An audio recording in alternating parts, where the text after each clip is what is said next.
you still only have one person in 10 getting sick on any given year. So you still only have one person in 10 that's getting into that catastrophic illness in any given year. So But they're still costing. the money's still there to pay for those people. And the difference is this, the difference is this, and to answer your question very directly, is right now we're paying $4,800 per person, okay? And that's money, you know, your tax dollars, that's going towards it. Okay, with a medical savings account, the $3,000 is put into the account. The $1,500 buys the high deductible health insurance policy, so that you have, so the insurance company is paying for the 10% that get real sick, and not the taxpayer. That's the difference. There's another issue which is occurring now, and that is that the HMOs are telemarketing and have some access now to this money. And I see a lot of seniors now who are totally confused as patients, and somebody calls them up and says, look, now I'm going to give you all of these benefits and it costs you nothing except the co-pay. And they get confused on the Medigap and so forth and so on. So the HMOs now are telemarketing and saying, well, we have this $4,800 that we can use minus 5%, I think is what is happening, and that this will cover you for these services. What we're saying, though, or what I've said, is that, first of all, HMOs are a bad buy from the point of view that it's a much better buy with medical savings account, disregarding your loss of freedom, which is the worst buy of all, of course. But the economics of it are that HMOs in the current form of substituting that $4,800 are still a bad buy as far as an insurance buy is concerned. And I may address this too. The critics of medical savings accounts for Medicare is different than what we're talking about for the private sector. And the Casabon-Kennedy bill we're talking about for the private sector. As I mentioned, there's very little shifting going on in the private sector because people get their health insurance from their employer. You do get it as under the Medicare proposal, individuals would be able to shift from one plan to another. And what the critics are saying is that healthy people would take the medical savings account, sick people would stay in traditional Medicare, healthy people moving into medical savings accounts would still get that average per person outlay, so you'd be costing the system money. The people who are sick would stay in traditional Medicare. They would be costing more because they have high health insurance bills. That's the issue. If the medical savings account is priced, if it's structured right, so that it's attractive to both healthy people and sick people, then you do not have the adverse selection issue. That is to say, if I am a sick person and I feel like it's a better deal to move into a medical savings account for me financially, then you don't have the adverse selection issue. You may have some people who don't choose medical savings accounts because they want to go into an HMO or because they're sick or other things, but you may also have healthy people who decide not to go into a medical savings account. As long as the pools are segmented so that healthy people and sick people find medical savings accounts, find HMOs, find staying in a employer's plan after retirement, find moving into an association plan or something, as long as they find those as attractive options, you do not have the adverse selection issue that causes the kind of problems they're suggesting, the critics are suggesting. And we think, from the actuarial analysis, that all of these options can be attractive to various seniors and would not result in the adverse selection. And I believe that medical savings accounts in 10 years, if the government and when the government acts on them, will become larger than HMOs, and that's probably one of the reasons why you see some resistance from some insurance companies from them. You got to understand what HMOs are. All HMOs come in, and they come in and they squash down the money that the doctor or the hospital is going to make. They squash that down as low as they can get it, and then they add their 15% on top, and they smile all the way to the bank. Even if you do not like medical savings accounts, or you didn't think they would work, or you don't think anybody will choose them, you want them as an option out there to force HMOs to provide a better quality product at a lower price and make sure that they are providing customer satisfaction. The medical savings accounts will be the alternative to HMOs. And even if you don't think they work or you don't want one, you want people having those options, because only by having options is every business forced to be able to provide a good quality product at an affordable price, and then everybody benefits. I think Merrill brings back the point, and that is that this is the real way to have true market competition. There is no market competition now. HMOs say they're market competitors. They're not. Basically, if you are trapped into a network, there is no competition. In fact, basically, HMOs are a socialist system in essence, and that is that the individual good is subjugated to the collective good, which is in fact basically either price control and or profit. And for that matter, if you're in an HMO network, everybody's treated equally, each to his own needs, but the needs are decided by the gatekeeper, who is then employed by the insurance bureaucracy. That is right out of Karl Marx's Communist Manifesto. This is in essence a socialist communist system run by capitalists. There is no market competition in this system. So the only way you can really control costs is to have true market competition. And the medical savings account and true insurance is what does that. Right. Even if you don't want to choose it, you want to have competitors who will allow you to control the market competition. Okay, next question. This afternoon, Medicare's trustees are going to declare that the program is already in the red and that it'll be bankrupt in about 5 years. What role do MSAs play in making sure that Medicare stays afloat? Can MSAs do it all by themselves, saving Medicare? If I can address that from just a transactional basis, okay? Right now, a senior citizen goes into a doctor's office and the doctor fills out the forms as to what was provided and what wasn't provided.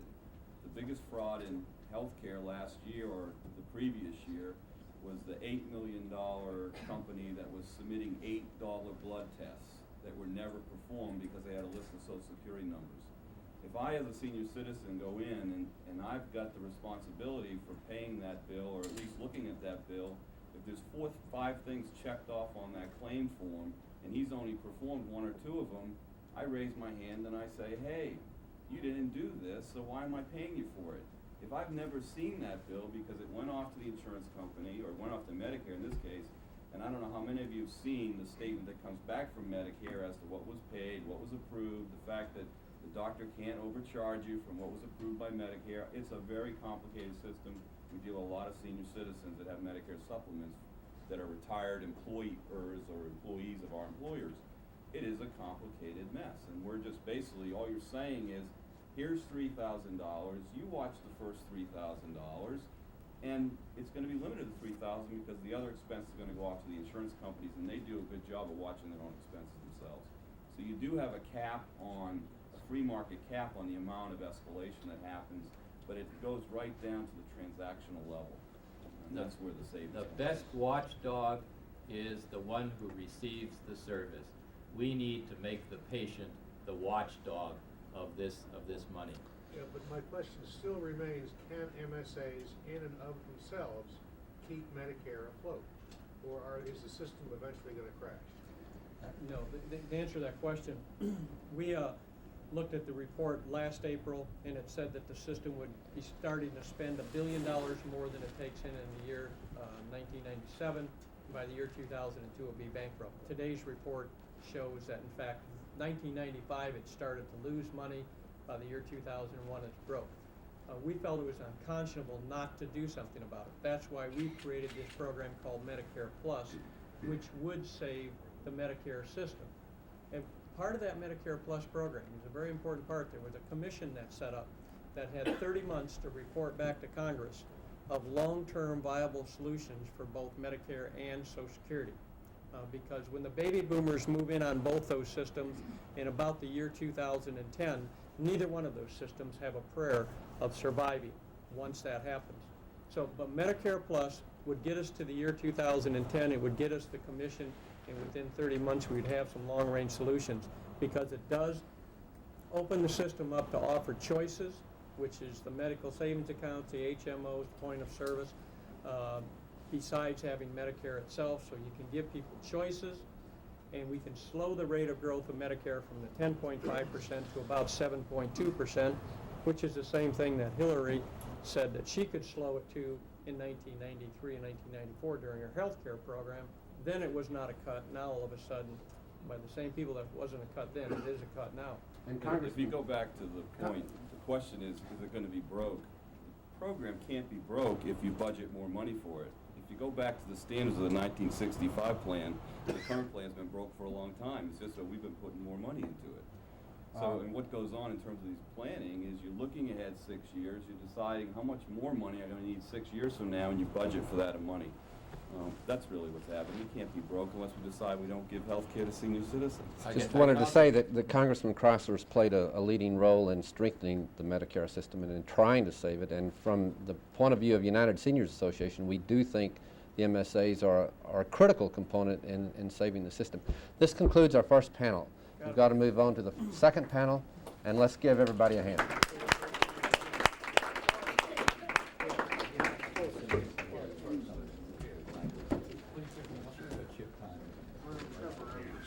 Mike. Sir,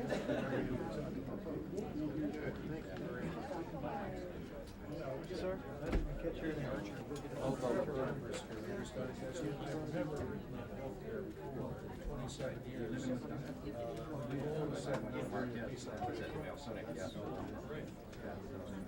you gotta remember, but everything else,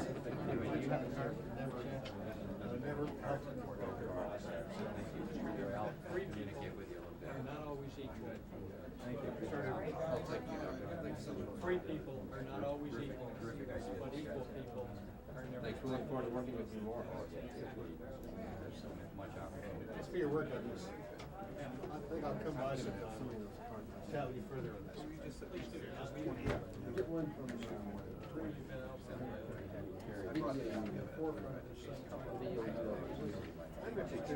I'll be interested in chatting with you further about your RCI experience. Getting medical savings as part of the final solution for Medicare is absolutely essential. It's not the only thing, but it's a major part. Good, thank you.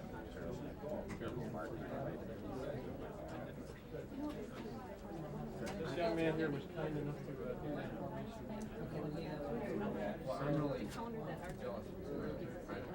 Now to welcome Dr. Michael Staney, who is the Medical Director of Primary Care Services at Memorial Medical Center in Las Cruces, New Mexico. As Dan Perrin said, this is the grassroots, not too far from my hometown and where I have an office in El Paso. So, Dr. Staney, we're pleased to welcome you.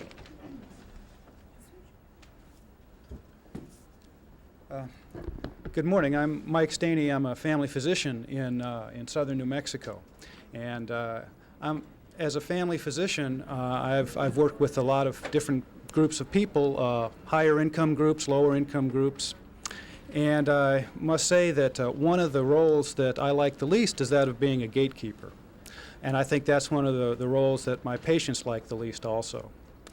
And this has kind of fostered my interest in medical savings accounts. So I'm going to speak a little bit from the physician's point of view, and I think one of the advantages going toward the end is I don't need to, a lot has already been addressed, so I don't want to repeat a lot of the things that have already been talked about very, very, I think, eloquently. But I do want to mention a little bit about what's going on from a physician's point of view. In New Mexico, we've passed medical savings account legislation last year so that the deposits to a medical savings account are tax exempt. And recently I sponsored a resolution in the New Mexico Medical Society that's promoting physicians to organize to be able to accept medical savings accounts. Now, what does that mean for a physician in practice wanting to accept a medical savings account? I mean, what are the advantages? I don't think physicians are going to make any more money if they accept medical savings accounts. They'll have to be very responsive to consumers, to their needs, to their interests, to their search for both price and quality, for the value they're going to get for their money, because when they're looking at you, they're going to say, this is my money, you know, and you better be sure you don't overcharge me. And we've heard the arguments why that's going to happen. So what will a physician have to do? A physician's going to have to post their prices. Like any other business, they're going to have to say, this is how much it's going to cost for this procedure or for this examination or this physical or this pap smear or whatever it is. Instead of it being a kind of a hidden cost that's passed on, they're going to have to publish it. People can compare very simply. They can go from one practice to another. Physicians have not been in the habit of doing this, but it's not a difficult thing to do. And patients will have that to compare, as well as looking at the quality, the amenities, the service that's provided. Now, the other simple thing that the physicians will have to do is give a price at the time of service, and not submit something that comes back as a bill weeks later. Here's what we did. Here's the price. And unlike the case of Medicare, where sometimes there's fraud by billing for things that weren't performed, the patient's going to see, oh, here's what you did, here's what you charged me. And if they're unhappy with that, if they're unhappy with the price, then they, as a consumer, will take action on that. There may be some other things that physicians will have to do, accept a credit card or something. You can just swipe it. And what's the advantage to a physician if they're not going to make any more money? They're not going to be able to raise prices because there'll be price competition. Well, if physicians aren't going to get more revenue, there will be some things that will be beneficial. One thing is having less administrative costs, less overhead costs. There won't be this big apparatus to bill and resubmit and have to deal with all the different insurance companies, insurance forms, and payment systems. If it's a medical savings account, it's just a pure purchase of medical services. So there'll be administrative savings in physicians' practices, which then can be passed on in terms of the price competition. Another advantage is cash flow. Physicians, hospitals wait 30, 60, 90 days, 120 days in their accounts receivable. Some are more efficient than others. But often that's something that's a constant issue of cash flow. Well, if you get paid at the time of service, that's beneficial to physicians. The last thing that's been mentioned is getting the third party out of the examining room and not looking over the shoulder of the patient and over the shoulder of the physician at the time of a patient exam or encounter or procedure. I think it's very intrusive in a lot of ways. It's very inefficient when third parties are micromanaging routine care. Now, managing a heart transplant's a different matter, but there's no improvement in outcomes. There's no cost savings really to be gained by micromanaging routine care. And as a family physician, I give a lot of